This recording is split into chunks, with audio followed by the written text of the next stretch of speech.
चलो बैठा ऊपर रोका है चालू करो। हाँ चालू करो पंखा। दादा बढ़िया से लेके बना के जाओ बैठा है ना ऊपर चलो ऊपर बैठो पलाती मार के हाँ ऊपर बैठा है। अब हो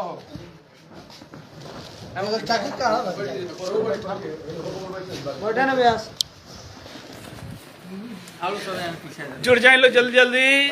हमने के आज सुपर हिट गाना बर्फ 7 मिलियन भइल बा तो ओकर हमने के सेलिब्रेट करते हैं इंसान। आज केक काटते हैं इंसान।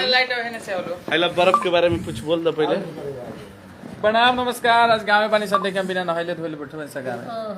और खेसारी जी के जो नयका घर बनता है वो जी बैठे बन खेसारी जी के पिताजी और जो बर्फ गाना गए खेसारी जी के साथे नेहा राज। जय माता दी महादेव। और हमने कही बिजली विभाग के बानी यहाँ के नाम जय साहब कुश कुमार जी एक माँ। तो हमने के जितना कनेक्शन हो सब जय माता दी। आज हमने के की काटता नहीं सब खेसारी जी का गाना जब बर्फ आइल रो सब इतना प्यार से गा दिला बानी तो ये गाना के केक काटता देखी तनी बाइक कैमरा कर ये देखी बर्फ 7 मिलियन देखिए सबके जुटल बा। पर नाम लिखा गया बर्फ तक के केहू नहीं के पकला। हां बर्फ लिख दिया बा। देखे बर्फ 7 मिलियन तो वो बर्फ हो बर्फ में सेल वही सब टाइट बना 7 मिलियन से गाना ऊपर हो गया लेकिन 7 मिलियन का भी अब हमने के 7 मिलियन में घुस गइल बा। 7 मिलियन के कटा था फिर 10 मिलियन के कटाई 8 मिलियन में घुस गइल बा। चाचा जी बनी किधर से बना ये गाना के सिंगर नेहा राज ये जे बाड़ी चली कुछ बोलो इनकरा बारे में। बर्फ के आज केक काटता खेसारी जी के पापा जी बानी है खेसारी जी के के पिताजी हैं कुछ बोलेंगे। बोलिए। आज बड़ी खुशी का दिन है। पहले आप लोगों का बड़े का जो है हम नमस्कार करते हैं प्रणाम करते हैं जय राम जी भी कह देते हैं। महादेव। हाँ और छोटे जो है उनके लिए हम शुभ आशीर्वाद देते हैं। आज बर्फ वाली गाना का ऊपर नेहा राज के जो से हमारे ये गोले बड़ी हमारे बबुआ के साथ बड़ी खुशी के दिन बा। वही खुशी में आज हमारे घर नया वाला जहाँ बोला था वहाँ केक भाई खुशी में कटा था। तो हम कहब कि भाई जी देखे वो खुश होके ये लोग के नाम पर केक काटे के होखे तो अपने घरे घरे काट दी लोगी एक बराबर सब फराइज करत रही लोगी तब जतरे दाल फ्राई करब लोगी लोतरे मलाई बर्फ खाई लो।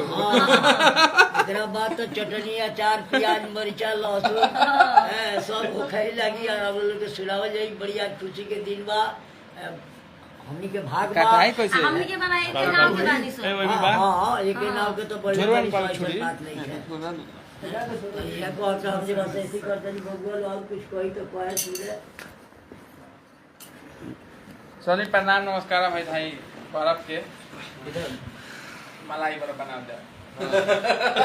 देखिए अब 7 मिलियन के केक खेसारी जी के पिताजी के हाथ से काटल जाता तरुआ सब सेलिब्रेट करी। आई नेहा राज भी बाड़ी पवन पांडे जी बाड़े और हमने के सब केहू जुटल बा इंसान छोटू मुकुल खुसारे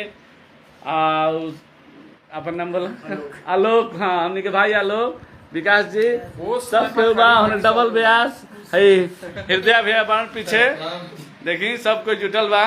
चलिए अब सेलिब्रेट कर जाओ 7 मिलियन के केक काट के एकदम शान धरा के मंगाए हैं अभी 7 मिलियन के केक काटेंगे। चलिए thank you 7 million celebration 7 million celebration. वाह वाह वाह वाह। देखिए 7 मिलियन के कटा गया फिर 10 मिलियन के कटाए बहुत जल्दी। अरे वो लोग चाहे तो काले परसों में कटा के साथ कटाई केक एकदम जल्दी से सब लोग रही एकदम 10 मिलियन के। और हमने के 2-3 दिन पहले ए जी केक नथुनिया का भी कटा रहे 50 मिलियन के। हम पटना में कटले रहनी सैया सबर करके सोरे भूखल बनी बाबा अगर व्रत बनी मंगल बा। हां देखिए हम लोग 7 मिलियन सेलिब्रेशन हो रहा बा कितना बढ़िया लगता गुलाब के फूल के दी निमन बोले बाड़ी ला।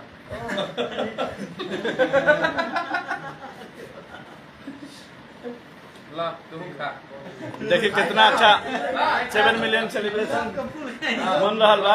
चलिए नेहा जी के देखिए केक किया जाता विकास जी आइए आइए आइए खाली ढेर बा ला तू खा आओ छोटू ला तू खा ओ बुलावा खा लो ला डबल ब्याज का डालो भाई छोटू क्या हुआ मुकुल खेसारी आवा है ना तू खा लो भैया दीदी ये मुकुल खेसारी हमने के प्रमोटर खेसारी जी के प्रमोटर देखी मुकुल खेसारी बहुत अच्छा पोस्ट करेलन अब विकास औरंगाबाद से जाए जहानाबाद देखिए के खिलाना ला आओ खा लो बाबूआ आओ लोग छोटू क्या हो ना छोटू खा मर दे की कोई दिक्कत आ ना ले ला लो खाओ धला पे लोग धला ही ला डबल डबल ब्याज के भाई खिया छोटू खियो आ छोटू चलो छोटू बाबू खाता रहो केक थैंक यू बोला एकदम कैमरा ऑन ए रुका गले हो